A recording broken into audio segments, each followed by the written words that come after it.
ప్రశ్నిస్తే అరెస్ట్ చేస్తారా? అరెస్ట్ చేస్తే ప్రశ్నించరనా? బైబిల్ని బొకడా బైబిల్ అని చెప్పి తిట్టాడు రాధా మనోహర్ దాస్. దాని మీద చర్యలు లేవు. ఆ గొంతుకులో ఊపిరి ఉన్నంత వరకు కూడా అన్యాయాన్ని ప్రశ్నిస్తూనే ఉంటాం. మా హక్కుల కోసం ఎంత పోరాటమైనా చేస్తాం.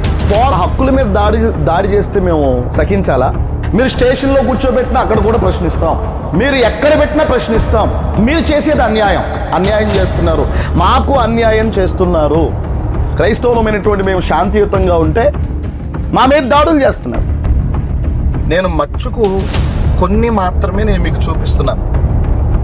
అంటే ప్రజానాయకులకు ఉండకూడని వివక్షకు సంబంధించి మాత్రమే కొన్ని మాత్రమే చూపిస్తున్నాను. నేను నియోజకవర్గంలో పోరంబోక్ స్థలాల్లో, R&B రోడ్లలో, ఇరిగేషన్ స్థలాల్లో ఎన్ని టెంపుల్స్ ఉన్నాయి?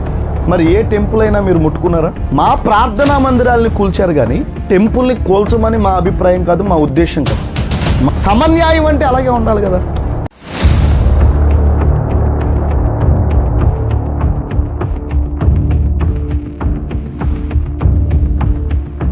యావత్ క్రైస్తవ సమాజానికి నేను తెలియజేసేటటువంటి విషయం ఏమిటి అంటే, నన్ను అరెస్ట్ చేయడానికి లీగల్ ఒపీనియన్కి వెళ్ళారు. త్వరలో నన్ను అరెస్ట్ చేయబోతా ఉన్నారు. దానికి సంబంధించినటువంటి విషయాన్ని యావత్ క్రైస్తవ సమాజంతో షేర్ చేసుకోవడానికి నేను మీ మధ్యలోనికి వచ్చాను. రెండవది, APCPA political president Rajesh Khanna గారిని కూడా అరెస్ట్ చేయడానికి రంగం సిద్ధం చేస్తున్నట్లు విశ్వసనీయ సమాచారం. అరెస్టులు అంటే మాకేం భయం లేదు. ప్రశ్నిస్తే అరెస్ట్ చేస్తారా? అరెస్ట్ చేస్తే ప్రశ్నించరనా? మీరు అరెస్ట్ చేసినా ప్రశ్నిస్తాం, అరెస్ట్ చేయకపోయినా ప్రశ్నిస్తాం. ఎందుకంటే సొసైటీ బాగుండాలి. అన్ని వర్గాల ప్రజలు సంతోష, సమాధాన, శాంతియుత జీవితాన్ని కలిగి జీవించాలి. మా ఆశయం అదే, మా లక్ష్యం అదే. మత సంబంధమైన వివక్ష ఎవరైతే చూపిస్తూ ఉన్నారో అలాంటి వ్యక్తుల విషయంలో మేము ఎందుకు మౌనంగా ఉండాలి? మేము ఈ దేశంలో పౌరులం కాదా? మాకు రాజ్యాంగబద్ధమైనటువంటి హక్కులు లేవా? జరుగుతున్న అక్రమాన్ని ప్రశ్నించకూడదా? ఒకడు బైబిల్ని ఎల్ పుస్తకము అని సంబోధిస్తే ప్రభుత్వానికి, పోలీసు వారికి అది అంగీకారమేనా? బోకడా బైబిల్ క్రైస్తవ బొక్క. ఈడేదో పెద్ద బ్రిటిష్ వాడు పుట్టినట్టు క్రైస్తవ బొక్క తోలు తీసేస్తాం క్రైస్తవ మాట ఎత్తారంటే. బైబిల్ని బొకడా బైబిల్ అని చెప్పి తిట్టాడు రాధా మనోహర్ దాస్. దాని మీద చర్యలు లేవు. క్రైస్తవ్యమా బొక్క అని చెప్పి మాట్లాడాడు. దాని మీద చర్యలు లేవు. ఈ దేశాన్ని విడిచి వెళ్ళిపోండి అని చెప్పి సమాజాన్ని రెచ్చగొట్టేటటువంటి భయంకరమైనటువంటి వ్యాఖ్యలు చేశాడు. దాని మీద చర్యలు లేవు. రాజమండ్రిలో ఈ సిలువను కూల్చేయండి అని చెప్పి రెచ్చగొట్టే వ్యాఖ్యలు చేశాడు. దాని మీద యావత్ క్రైస్తవ సమాజం అంతా కూడా వెళ్ళి పోలీస్ స్టేషన్లో కంప్లైంట్ ఇస్తే దాని మీద చర్యలు లేవు. కలెక్టర్ గారికి ఫిర్యాదు చేస్తే దాని మీద చర్యలు లేవు. మా మీద చర్యలు తీసుకుంటారా? తీసుకోండి. మీరు మా మీద చర్యలు తీసుకున్న తర్వాత మేము మాట్లాడడం మానేస్తాం అనుకుంటున్నారా? మా గొంతుకులో ఊపిరి ఉన్నంత వరకు కూడా అన్యాయాన్ని ప్రశ్నిస్తూనే ఉంటాం. మా హక్కుల కోసం ఎంత పోరాటమైనా చేస్తాం. పోరాటం మాత్రం ఆపం. గౌరవ సుప్రీంకోర్టును కూడా బెదిరించే స్థాయికి ఎదిగిపోయిన రాధా మనోహర్ దాస్ మీద చర్యలు తీసుకునేటటువంటి సాహసం లేదు. సమాజంలో మతాన్ని వాడుకుని మనుషుల్ని హింసకు ప్రేరేపించేటటువంటి విధంగా ఎవరెవరైతే అనుచిత వ్యాఖ్యలు చేసి పురికొల్పుతున్నారో, ప్రేరేపిస్తూ ఉన్నారో అలాంటి వాళ్ళ మీద చర్యలు తీసుకునేటటువంటి ధైర్యం లేదు. కానీ మా మీద చర్యలు తీసుకుంటారా? తీసుకోండి. తీసుకున్నంత మాత్రాన మేము భయపడిపోయేది లేదు, బెదిరిపోయేది లేదు. ప్రశ్నిస్తూనే ఉంటాం. మా హక్కుల మీద దాడి చేస్తే మేము సహించాలా? ఎందుకు సహించాలి? ఎందుకు భరించాలి? దేనికి మేము మౌనంగా ఉండాలి? మీరు ఏ వ్యవస్థనైనా ఉపయోగించుకోండి, మాకు భయం లేదు. క్రైస్తవ్యాన్ని అనేక మంది ఇబ్బంది పెట్టాలని చూశారు, ఇబ్బంది పెట్టారు. అయినా క్రైస్తవ ప్రాబల్యాన్ని ఎవరు అడ్డుకోలేకపోయారు. ఎందుకంటే క్రైస్తవ్యం వెనక దేవుని యొక్క మహాశక్తి పనిచేస్తుంది. మీరు దేశంలో ఉన్న అన్ని మతాల వారిని సమభావంతో చూడాలి, సమభావంతో కాకుండా వివక్ష భావంతో గనక ఒక పక్షాన్ని భుజాన్ని వేసుకుని ఇంకొక పక్షాన్ని కాలు కిందేసి తొక్కేస్తాము అంటే ప్రజాస్వామ్య దేశంలో చెల్లుబాటు అవుతుందా? ప్రజలారా మీరు కూడా ఈ విషయాన్ని దృష్టిలో పెట్టుకోండి. క్రైస్తవులు కూడా ఒకసారి ఆలోచించండి. ఈరోజు నన్ను అరెస్ట్ చేయొచ్చు, రాజేష్ ఖన్నా గారిని అరెస్ట్ చేయొచ్చు, లేకపోతే ఇంకొక క్రైస్తవ నాయకుడిని ప్రశ్నించే నాయకుడిని అరెస్ట్ చేయొచ్చు, లేకపోతే ఇంతకు ముందు కొంతమంది ఆ దేవుని పిల్లల్ని అరెస్ట్ చేసినట్టుగా చేయొచ్చు. అరెస్టులు కొత్త ఏం కాదు. యేసు ప్రభు వారి శిష్యుల్ని అరెస్ట్ చేశారు. అనేక మంది భక్తులు చెరసాలకు వెళ్ళారు, జైల్లో ఉన్నారు. క్రైస్తవ్యానికి జైల్లో ఉండడం, శిక్షింపబడడం ఇవేం కొత్త ఏం కాదు. ఎందుకంటే క్రైస్తవ్యం అంటే గిట్టనితనం ఇప్పటి నుంచి కాదు, 2000 సంవత్సరాల క్రితం నుండే ఈ ప్రతి పరిస్థితిని క్రైస్తవ్యం ఫేస్ చేస్తూనే వచ్చింది. ఈ పోరాటం నా కుటుంబం కోసం అయితే కాదు, నా కోసం అయితే అంతకంటే కాదు. మా వ్యవస్థను కాపాడుకోవడానికి, మా వ్యవస్థను బ్రతికించుకోవడానికి, మా క్రైస్తవ సమాజంలో మా పిల్లలు ధైర్యంగా తిరగాలి, మా ఆడవాళ్ళు ధైర్యంగా తిరగాలి. ఈ దేశంలో రాజ్యాంగం మెజారిటీలకి ఏ హక్కు అయితే ఇచ్చిందో మైనారిటీలుగా ఉన్నటువంటి మాకు కూడా అదే హక్కు ఇచ్చింది కదా. మా హక్కును మీరు కాలు రాసేస్తాం, మా హక్కుల్ని బలవంతంగా లాగేసుకునేటటువంటి యుద్ధం చేస్తాం, మేము మీ మీద యుద్ధం ప్రకటిస్తామంటే మేము సైలెంట్గా ఎలా ఉంటాం?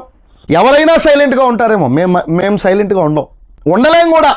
ఒకవేళ పోలీసు వ్యవస్థను ఉపయోగించుకుని మీరు మమ్మల్ని అరెస్ట్ చేయాలని చూసినా, మమ్మల్ని అరెస్ట్ చేసి మిగిలిన వాళ్ళ నోళ్ళు నొక్కాలని చూసినా, మీరు జైల్లో పెట్టినా జైల్లో కూడా ప్రశ్నిస్తూనే ఉంటాం, అక్కడ కూడా ప్రశ్నిస్తాం.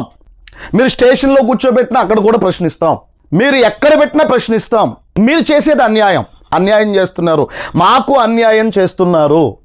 క్రైస్తవులమైనటువంటి మేము శాంతియుతంగా ఉంటే మా మీద దాడులు చేస్తున్నారు. మా మీద దాడులు చేసేటటువంటి వారి మీద మీరు ఏం చర్యలు తీసుకుంటున్నారు? మా గుడులు పరగొట్టేటటువంటి వారి మీద మీరు ఏ చర్యలు తీసుకుంటున్నారు? ఈరోజు యావత్ క్రైస్తవ సమాజం ఈ విషయం మీద ఆలోచించేయండి. ఉండి నియోజకవర్గంలో మా ఎమ్మెల్యే గారు వారు ఎమ్మెల్యేగా బాధ్యతలు తీసుకున్న తర్వాత 7 ప్రార్థనా మందిరాల్ని కూల్చివేయడం జరిగింది.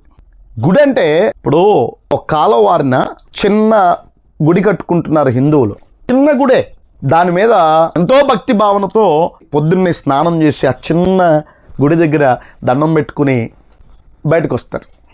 ఆ చిన్న గుడికి కనీసం మనిషి కూడా అందులోకి వెళ్ళలేడు, మనిషిని కూడా పట్టదు అటువంటి ఆ టెంపుల్.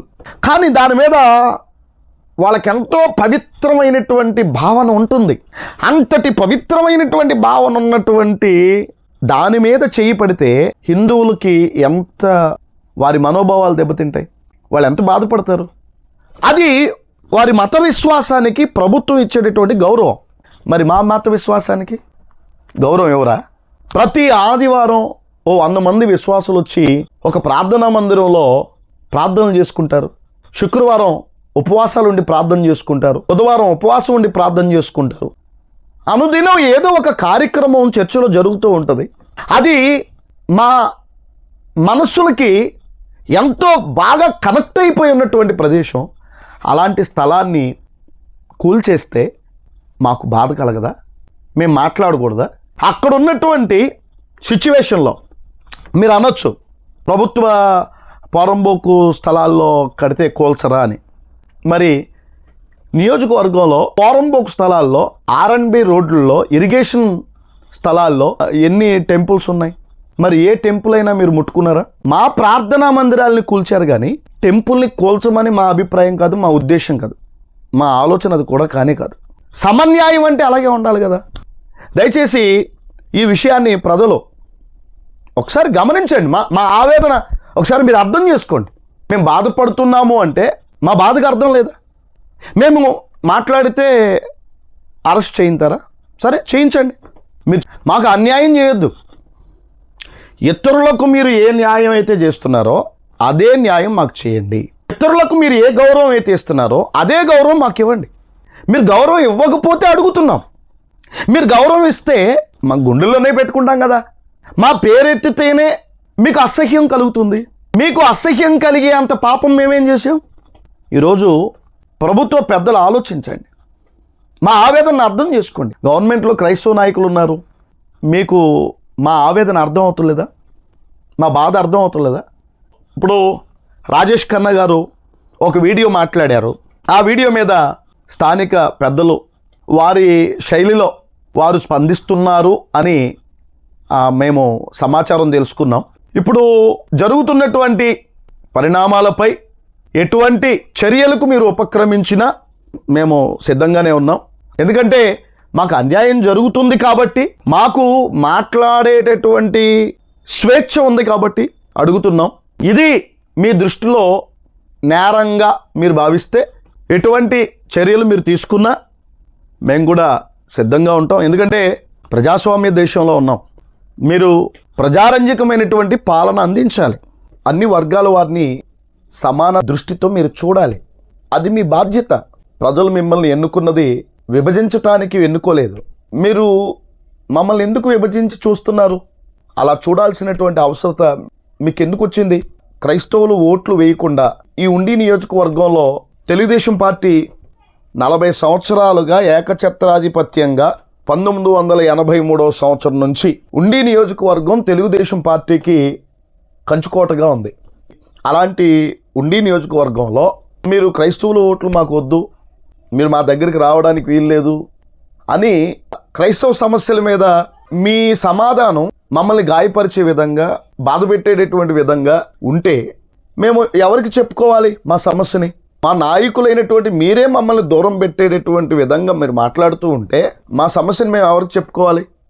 1983వ సంవత్సరం నుండి టీడీపీకి కంచుకోటగా ఉన్నటువంటి ఈ ఉండి నియోజకవర్గంలో 2 లక్షల పైచిలుకు ఓట్లతో ఉన్నటువంటి ఈ నియోజకవర్గంలో దరిదాపు 60,000 ఓట్లు ఎస్సీ ఓట్లు ఉన్నాయి ఈ నియోజకవర్గంలో. మరి బీసీ క్రిస్టియన్స్ ఓట్లు ఉన్నాయి, ఎస్టీ క్రిస్టియన్స్ ఓట్లు ఉన్నాయి, ఓసీ క్రిస్టియన్స్ ఓట్లు ఉన్నాయి, ఓబీసీ క్రిస్టియన్స్ ఓట్లు ఉన్నాయి. ఇందులో కూడా క్రిస్టియన్స్ ఉన్నారు కదా. మరి ఈ క్రిస్టియన్స్ మీకు ఓట్లు వేయలేదా? ఈ క్రిస్టియన్స్ ఓట్ల వల్ల మీరు గెలవలేదా? ఒకసారి ఆలోచించండి. మీరు పెద్దలు, క్రైస్తవుల్ని మీరెందుకు అసహించుకుంటున్నారో మాకు అర్థం కావట్లా. మేము మీకేమీ ద్రోహం చేయలేదే, అన్యాయం చేయలేదే. ఈ నియోజకవర్గంలో క్రైస్తవులు కూడా తెలుగుదేశం పార్టీని ఆదరించారు. పెద్దలు చంద్రబాబు నాయుడు గారు కూడా ఈ విషయాన్ని ఆలోచించండి. ప్రజానాయకులుగా ప్రజాస్వామ్య దేశంలో రాజ్యాంగబద్ధంగా పరిపాలన చేస్తున్నప్పుడు రాజ్యాంగ విరుద్ధమైనటువంటి మాటలు నాయకులు మాట్లాడడం, ఇప్పుడు ఎవరో బయట వాళ్ళు మాట్లాడారు అంటే దాన్ని అంతగా సీరియస్గా తీసుకోవాల్సిన అవసరం లేదు. ఒక బాధ్యతాయుతమైనటువంటి పదవిలో ఉన్నటువంటి వ్యక్తులు అలా మాట్లాడితే మేము స్పందించకూడదా? మేము మాట్లాడకూడదా? మాకు మాట్లాడే హక్కు లేదా? మేము మాట్లాడితే కేసులు పెడతారా? మమ్మల్ని అరెస్ట్ చేయించారా? అరెస్ట్ చేయించినా మాట్లాడతాం, చేయించకపోయినా మాట్లాడతాం. ఎందుకంటే మీరు నాయకులుగా ఉన్నప్పుడు మా వాటా మాకు ఇవ్వాలి. మా వాటా ఏంటి? మీరు మమ్మల్ని సమదృష్టితో చూచే వాటా, క్రైస్తవులకు అవసరమైనటువంటి అవసరాలు తీర్చే వాటా. ఇప్పుడు మీకు రామాలయం అయినా, ఆంజనేయ స్వామి టెంపుల్ అయినా, కనకదుర్గమ్మ గుడి అయినా, ఇంకోటైనా మీకు ఎంత పరమ పవిత్రం. అంటే మీ టెంపుల్స్ మీకు పరమ పవిత్రమైనప్పుడు మా గుళ్ళు మాకు పరమ పవిత్రం కాదా? అంటే మా గుళ్ళకి వాల్యూ లేదా? మా భక్తికి వాల్యూ లేదా? మా మనోభావాలకి వాల్యూ లేదా? మీరు ఎందుకు అలా చేస్తారు? మేము మాట్లాడకూడదా? ఇది ఎక్కడ న్యాయం? ఒకసారి పార్టీ పెద్దలు ఆలోచించండి. ఇది ఎక్కడ న్యాయం?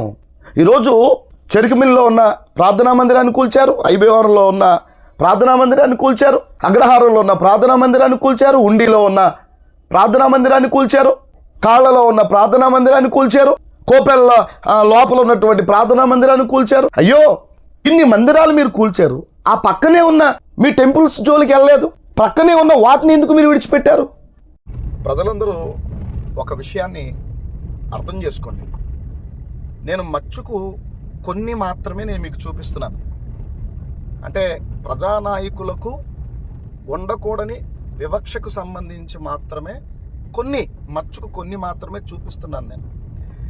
మాకు మా ఎమ్మెల్యే గారు అంటే ఏ విధమైనటువంటి శత్రుత్వం లేదు, కానీ ఆయన విధానాన్ని మాత్రం విభేదిస్తున్నాం.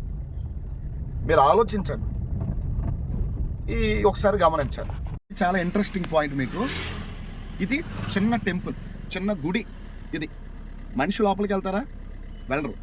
కానీ ఈ గుడికి ఉన్న వాల్యూ క్రైస్తవులు ఆరాధించుకునే ప్రార్థనా మందిరానికి లేదు.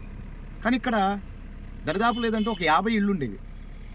ఈ 50 ఇళ్లను కూడా ఎమ్మెల్యే గారు కూల్చేశారు, కానీ దీన్ని మిగిల్చారు.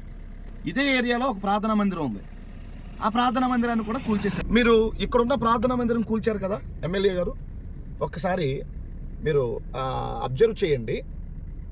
ప్రజలారా మీరు కూడా అబ్జర్వ్ చేయండి. మరి ఆ చిన్న టెంపుల్ కూల్చలేదు, ఇది వివక్ష కాదా? ఇదిగో ఇప్పుడు ఇక్కడ ఉంది చూడండి టెంపుల్. మరి ఈ టెంపుల్ని ఎందుకు కూల్చలేదు? ఏమండి, ఈ టెంపుల్ని ఎందుకు కూల్చలేదు? ఇది అడ్డు కాదా? అంటే మా ప్రార్థనా మందిరాలకు లేని విలువ వీటికి ఉన్నట్టే కదా. ఒకసారి ఈ దృశ్యాన్ని చూడండి. ఇది చెరుకుమిల్లిలో రోడ్డు పక్కన ఉన్నటువంటి టెంపుల్.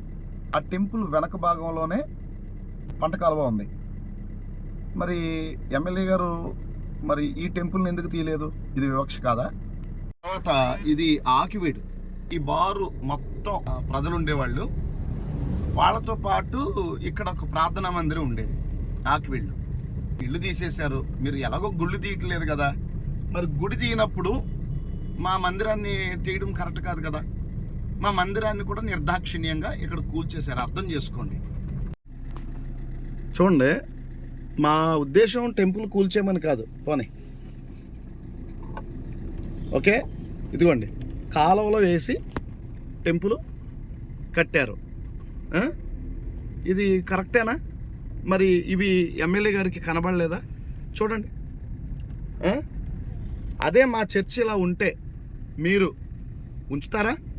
ఈ పాటికి కూల్చేసేద్దరు కదా. ఐబిఎం వారం, ఓకే. ఈ ఐబిఎం వారంలో ఇక్కడ ప్రార్థనా మందిరం ఉండేది. ఈ ప్రార్థనా మందిరం నడిపించే పాస్టర్ గారు పాపారావు గారు, ఓకే. పాపారావు గారు ప్రార్థనా మందిరం ఇక్కడ ఉండేది. ఈ మందిరాన్ని ఆయన ఎమ్మెల్యే అయిన తొలి సంవత్సరంలోనే కూల్చేశారు, ఓకే. ఇప్పుడు ఇది చూడండి ఎలా నిర్మానుష్యంగా ఉందో. ధర్మాపురం అగ్రహారం, ఇది రోడ్డు, ఓకే. ఇది రోడ్డు, ఇది ధర్మాపురం అగ్రహారం, ఇది ప్రార్థనా మందిరం. అర్థమైందండి? ఈ ప్రార్థనా మందిరాన్ని మరి కూల్చేశారు ఇక్కడ. ఇది ఎంత అన్యాయం ఒకసారి ఆలోచించండి. మీకు సైట్ రోడ్డుకి, మెయిన్ రోడ్డుకి, అట్లాగే దీనికి ఎంత వ్యత్యాసం ఉందో చూడండి. ఇక్కడే పక్కనే ఒక టెంపుల్ ఉంది, మీకు ఆ టెంపుల్ని కూడా నేను చూపిస్తాను. దయచేసి గమనించండి. ఇప్పుడు ధర్మాపురం అగ్రహారంలో రోడ్ సైడ్ ఉన్న మందిరం ఉంది కదా, ఆ మందిరాన్ని కూల్చడానికి ప్రధానమైనటువంటి కారణం ఏంటంటే ఇప్పుడు మీకు కనిపిస్తున్నటువంటి ఈ శివాలయం, దీనికి 1 crore ఫండ్ అనేటటువంటిది రేజింగ్ చేయడం జరిగింది. దీనికోసం, దీని డెవలప్మెంట్ కోసం అవతలి మందిరాన్ని కూల్చారు. అవతల మందిరం 9 లక్షలు ఎట్టి కట్టుకున్నాడు ఆయన, పాపం పాస్టర్ గారు. మరి ఇప్పుడు దీనికి వాల్యూ ఉంది, కానీ ఇదేమైనా సొంత ల్యాండ్లో ఉందా ఆలోచించండి. దీనికి వాల్యూ ఉంది, కానీ పక్కా ప్రార్థనా మందిరానికి వాల్యూ లేదు. మరి ఇది చెరుకుమిల్లి పంట కాలువ, ఇక్కడ టెంపుల్ ఉంది, ఓకే. ఈ టెంపుల్ని కూల్చలేదు. ఇది చూడండి, ఇక్కడ ఒక టెంపుల్ ఉంది, అక్కడ ఒక టెంపుల్ ఉంది, ఇది రోడ్డు, ఓకే. ఇప్పుడు ఒకసారి గమనించండి. ఇటువైపు పేదల ఇళ్ళు ఉండేవి, పేదల ఇళ్ళు. ఏమండి, ఈ పేదల ఇళ్ళు ఎమ్మెల్యే గారికి ఏమడ్డు వచ్చింది చూడండి ఎలా కూల్చేశారు. కలవైపు ఉన్న టెంపుల్స్ కూల్చలేదు, దేనికి అడ్డు లేని ఇళ్ళు కూల్చేశారు. మరి దీన్ని ఏమంటారు? ఇప్పుడు ఆ టెంపుల్ కంటే పేదవాడి ఇల్లు ముఖ్యమైనది కాదా? పేదవాళ్ళ బతుకులు ముఖ్యం కాదా? చూడండి, ఇది చెరుకుమిల్లి రోడ్లో ఉన్న ప్రార్థనా మందిరం ఇది, ఓకే. ఇటువైపు కాలువ, కుడివైపు కాలువ ఉంది, ఇదేమో ఎడమవైపు ప్రార్థనా మందిరం. ఈ మందిరాన్ని ఎమ్మెల్యే గారు కూల్చేశారు. ఇక్కడ 40 సంవత్సరాలుగా ప్రజలు ఉంటున్నారు, వాళ్ళ ఇళ్ళు కూడా కూల్చేశారు. ఏమండి, మేము అడుగుతున్నాము అంటే ఒక్కసారి ప్రజలు, ప్రభుత్వం కూడా ఒకసారి ఆలోచించాలి. ఏమండి, ఇంత దారుణమా అండి? చెప్పండి. మరి ఇది వివక్ష కాదా? మేము మీ మతాన్ని చూచి ఎమ్మెల్యేగా మిమ్మల్ని మేము ఎన్నుకోలేదండి. మీరు మమ్మల్ని పాడు చేస్తారని, మీరు మమ్మల్ని కూల్చేస్తారని, మా బతుకుల్ని చిదిమేస్తారని మిమ్మల్ని మేము ఎమ్మెల్యేగా ఎన్నుకోలేదండి. ఈరోజు ఉండి నియోజకవర్గంలో ఎంతమంది పేదలు ఇళ్ళు కూల్చివేయబడుతున్నాయి. ఇప్పటికి 1500 ఇళ్ళు కూల్చారు మీరు. టీడీపీ కార్యకర్తల ఇళ్ళు కూడా కూల్చేశారు. కార్యకర్తలు ఏం మాట్లాడుకుంటున్నారో మీరు గమనిస్తున్నారా? మీ వెనక ఏం మాట్లాడుకుంటున్నారో మీకు అర్థం అవుతుందా? మీ మంచి కోరే చెప్తున్నాం సార్. మీ ముందు జేజేలుగా కొట్టొచ్చు, మీతో తిరిగే వాళ్ళే, మీ చుట్టూ ఉన్న వాళ్ళే మిమ్మల్ని తిట్టుకుంటున్నారు సార్. మిమ్మల్ని చాలా తిట్టుకుంటున్నారు. మీకు అర్థం కావట్లేదు సార్. ఈరోజు ఎంతమంది పేదలు కన్నీళ్ళండి, ఎంతమంది ఏడుస్తున్నారు సార్. మీరు తాతల కాలం నుండి మీరు ఆస్తిపరులై ఉండొచ్చు సార్. పేదవాడు రూపాయి కూడగట్టుకుని 1,00,000 రూపాయలు సంపాదించడానికి పేదవాడికి సంవత్సరాలు పడుతుంది సార్. అలాంటిది అబ్బాయి రాజు గారు 25 సంవత్సరాలు టీడీపీకి ఎమ్మెల్యేగా ఉన్నారండి. ఆయనకి రాలేదు మీకు వచ్చిన ఆలోచన పేదల ఇళ్ళు కోల్చాలని, చర్చిలు కోల్చాలని, అప్పటి నుంచి ఉన్న చర్చిలు కోల్చాలని. ఆ ప్రకారంగా చూస్తే ఆ తర్వాత శివరామరాజు గారు 10 సంవత్సరాలు ఎమ్మెల్యేగా ఉన్నారండి. ఆయనకి రాలేదు అటువంటి ఆలోచన. ఆ తర్వాత సర్రాజు గారు ఒకసారి ఎమ్మెల్యే అయ్యారు, ఆయనకి రాలేదు, ఆయన కోల్చలేదు సార్. నియోజకవర్గంలో ప్రజలు చాలా కన్నీళ్లు పెట్టుకుంటున్నారు సార్, శపిస్తున్నారు సార్. మీకు మీ పిల్లలకి అది మంచిది కాదు. ఒకసారి ఆలోచించండి సార్. ఒక నాయకుడు 10 కాలాలు ప్రజలందరి మనల్ని పొందుకోవాలి సార్. ఒకవేళ మీ ముందు చెప్పడానికి చాలామంది భయపడుతూ ఉండొచ్చు సార్, భయపడుతున్నారు. మీ ముందు ఏది చెప్పుకోలేకపోతున్నారు. ప్రెసిడెంట్లు చెప్పుకోలేకపోతున్నారు, ఎంపీటీసీలు చెప్పుకోలేకపోతున్నారు, వార్డు మెంబర్స్ చెప్పుకోలేకపోతున్నారు. ఈరోజు క్రైస్తవులు కూడా చెప్పుకోలేకపోతున్నారు. క్రైస్తవులు ఏదైనా సమస్యను తీసుకొచ్చి మీ దగ్గర మాట్లాడితే చివాట్లేసి పంపిస్తున్నారు. ఏంటి సార్ ఇది ఎంతవరకు కరెక్ట్ సార్? ఇప్పుడు మీ మత విశ్వాసం మీకుంది సార్, మా మత విశ్వాసం మాకుంది. మా మత విశ్వాసాన్ని మీరు జేసీపీలతో కూల్చేస్తాము అంటే మాకు బాధ కాదా? ఈరోజు నియోజకవర్గంలో ఎస్సీలు ఎంత వేదన పడుతున్నారు సార్. వైసీపీ చేసినప్పుడు ఎవరి ఓట్లతో గెలిచారు సార్ మీరు ఎంపీగా? క్రైస్తవుల ఓట్లతో గెలవలేదా? కేవలం 10,000 ఓట్లు తేడాతోనే కదా సార్ మీరు ఎంపీగా గెలిచారు. లేదంటే శివరామరాజు గారు ఎంపీగా గెలవాలి కదా సార్. అప్పుడు క్రైస్తవులు మీకు ఓటు వేయలేదా సార్? క్రైస్తవులను ఎందుకు సార్ మీరు అంత కించపరుస్తున్నారు? క్రైస్తవులను ఎందుకు సార్ మీరు బాధ పెడుతున్నారు? మీరు ఎమ్మెల్యే అయిన తర్వాత ఒక్క క్రైస్తవ కార్యక్రమానికైనా మీరు అటెండ్ అయ్యారా సార్? మిమ్మల్ని ప్రేమతో ఆహ్వానించినటువంటి ఒక్క ఈవెంట్కైనా మీరు క్రైస్తవ కార్యక్రమాలకు అటెండ్ అయ్యారా సార్? క్రైస్తవ కార్యక్రమాలకు అటెండ్ అవ్వలేదు.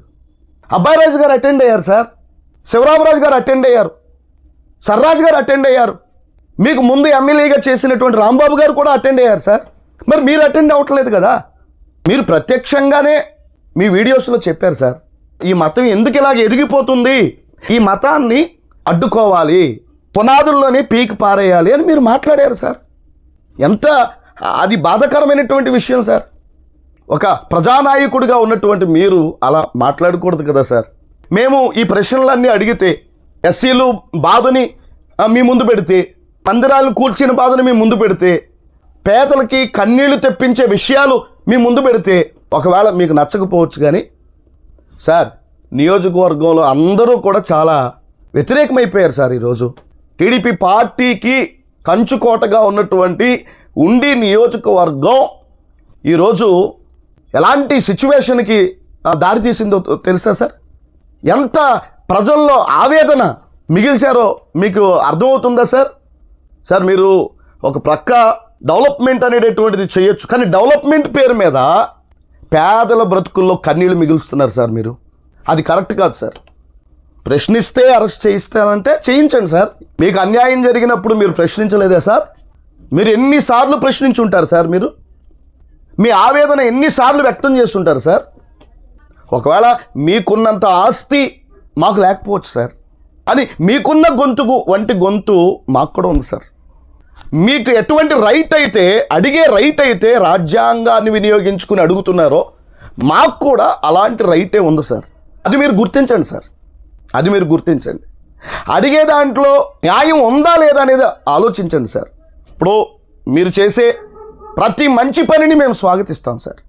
కానీ మీరు మంచి పని చేస్తున్నానని చెప్పి ఒక వర్గానికి చెందినటువంటి వ్యక్తుల ఇళ్ళు కూల్చి, ఒక వర్గానికి చెందినటువంటి వారి మత విశ్వాసానికి సంబంధించిన దేవాలయాలను కూల్చి, ఇంకొక వర్గాన్ని వారి విశ్వాసాల్ని కాపాడడానికి నేను ఎమ్మెల్యేగా ఉన్నాను అనేటటువంటి ఆలోచన కనుక మీకుంటే అది పూర్తిగా రాజ్యాంగ విరుద్ధమైనటువంటి ఆలోచన సార్. మా మీద ఎటువంటి యాక్షన్ తీసుకున్నా సమాజంలో మాలాంటి వాళ్ళు చాలామంది లేస్తారు సార్, లేస్తారు. ఒకవేళ ఎస్సీలు మౌనంగా ఉన్నారని మీరు అనుకుంటున్నారేమో, ఖచ్చితంగా ఎస్సీలు బయటకు వస్తారు సార్, ఖచ్చితంగా బయటకు వస్తారు. రారని మాత్రం మీరు అనుకోవద్దు సార్. ఒకవేళ పోలీసు వారిని మీకు అనుకూలంగా మార్చుకుని మాలాంటి బలహీనుల మీద ఎటువంటి చర్యలకు మీరు ఉపక్రమించినా పిల్లే కదా అని చెప్పి గదిలో పెట్టి కొట్టేద్దామని అనుకుంటే అది కూడా తిరగబడుతుంది సార్. కానీ ప్రజానాయకుడిగా మీరు అందరూ మనసులు గెలుచుకోవాలి సార్. మీరు 10 కాలాలు రాజకీయాల్లో ఉండాలి, కానీ ఇలాంటి పనులు అయితే చేయడం అది కరెక్ట్ కాదు సార్. ఒకసారి పునర్పరిశీలన చేసుకోండి సార్, పునర్పరిశీలన చేసుకోండి. మీకు రిక్వెస్ట్ చేస్తున్నాం, మీరంటే మాకేం ద్వేషం లేదు, విధానపరమైన వైరుధ్యం తప్ప అంతకు మించినటువంటి ద్వేషం ఏమీ లేదు సార్. కాబట్టి ఈ విధానపరమైనటువంటి వైరుధ్యం ఏదైతే ఉందో, మీరు సార్ కాలువల్లో కట్టేశారు సార్ గుళ్ళు, అవి మీరు చూశారు, వాటి మీద చర్యలు లేవు.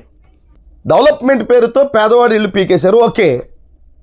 మరి స్లాబ్లు వేసి గుళ్ళు కట్టేశారు కదా సార్, మరి మీ దృష్టికి రాలేదా, మీరు చూడలేదా? పెదమేరంలో పేదవాళ్ళ ఇళ్ళన్నీ ఆ బోధిగట్టున ఉన్నటువంటి ఇళ్ళన్నీ పగలగొట్టారు. మిత్ర హాస్పిటల్ పక్కనే మరి టెంపుల్ ఉంది కదా సార్, మెయిన్ రోడ్ పక్కన, మరి దాన్ని ముట్టుకోలేదేంటి సార్? దాని జోలికి ఎందుకు వెళ్ళలేదు సార్? అంటే క్రైస్తవుల మందిరాలే మీకు కోల్చటానికి హక్కు ఉందా సార్? అంటే క్రైస్తవులు ఏం చేసినా పడుంటారు, వీళ్ళు రారు, వీళ్ళకి పౌరుషాలు లేవు, వీళ్ళకి చీమినెత్తురు లేదో, వీళ్ళు సిగ్గుమాలిన బతికేవాళ్ళు, వీళ్ళని అణగదొక్కేసిన తరాలు తరబడి మనం వీళ్ళని ఏం చేసినా వీళ్ళకి ఒక క్వార్టర్ ఒక కాయిస్తే మన మాట వింటారు, లేకపోతే ఈ ఎస్సీ నాయకులు అనబడినటువంటి వారిని ఎవరినొకరిని పక్కకు తీసుకుని 4 రూపాయలు ఇస్తే మొత్తం చల్లార్చేస్తారు అనేటటువంటి ఆలోచన సార్. సార్ జనం ఎంతకాలం మోసపోతారు సార్? ఏ విప్లవమైనా, ఏ ఉద్యమమైనా అణచివేతల్లో నుండి పుట్టింది సార్. మీరు అణచివేయాలనేటటువంటి ఆలోచన కనుక ఉంటే అందరూ ప్రతిఘటిస్తారు, ప్రతిఘటించే సమయం ఆసన్నమైపోయింది సార్. మారాలి సార్, ఆలోచన విధానం మారాలి సార్. ఒకవేళ ఈ విధంగా మాట్లాడి మిమ్మల్ని బాధ పెట్టాము, నొప్పించాము అనేటటువంటి మనసు కనుక మీకుంటే మమ్మల్ని క్షమించండి. కానీ ఇది మా ఆవేదన. మా మందిరాల మీద మీరు పంపించిన జేసీపీ డొక్కు మా మందిరాలని పడగొట్టి పోలీసు వారిని ఉపయోగించుకుని మా విశ్వాసుల్ని చెదరగొట్టి అటువంటి చర్యలకు ఉపక్రమిస్తే అసలు ఈ రాష్ట్రంలో బలహీన వర్గాలకు చెందినటువంటి వ్యక్తుల యొక్క మత విశ్వాసాలకి ఇంకా విలువ ఏమున్నట్టు సార్? పెద్దలు చంద్రబాబు నాయుడు గారు కూడా ఈ విషయం మీద దృష్టి పెట్టండి. ఈ విషయం ద్వారా మేము ఏదైతే మా బాధ ఉందో ఆ బాధని మీ ముందు వ్యక్తం చేసుకుంటున్నాం. అర్థం చేసుకుంటే మంచిదే, మీరు అర్థం చేసుకోకపోతే మా కార్యాచరణ మేము ఖచ్చితంగా రూపొందించుకుంటాం. కేసులకి భయపడం, జైళ్ళలో పెట్టిన భయపడం.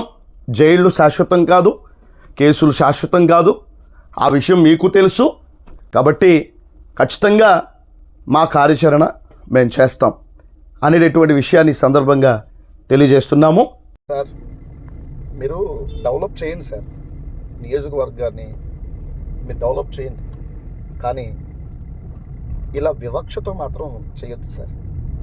ప్రజల్ని ఏడిపించడం అనేది అంత భావ్యం కాదు. ఒకవేళ ఈ మాటలు చెప్పడం ద్వారా మీరు విపరీతమైన కోపాన్ని తెచ్చుకుని మీకు వచ్చిన కోపంతో ఒకవేళ మీరు ఏం చేయాలని అనుకున్నా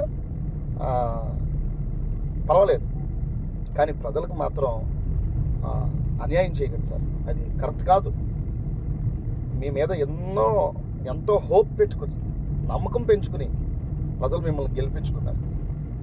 అలాంటి ప్రజల్ని మీరు సంవత్సరాల తరబడి మీరు చేసిన చర్య వల్ల మాయన మచ్చగా, మీ నాయకత్వానికి మాయన మచ్చగా, మీ ఏలుబడిలో జరిగిన మనుషులు బతుకున్నంత కాలం గుర్తుపెట్టుకునే విధంగా, మనం చనిపోయిన తర్వాత కూడా మనల్ని శపించే విధంగా, మన పిల్లల్ని శపించే విధంగా మన ఆలోచన విధానం, మనం తీసుకునే నిర్ణయాలు ఉండకూడదు సార్. ప్రజల్ని సంతోషపెట్టండి సార్. అంతే. మీ మీద మాకు ఏ విధమైనటువంటి భేదం లేదు, కానీ మీ ఆలోచన విధానం కరెక్ట్ కాదు సార్. అది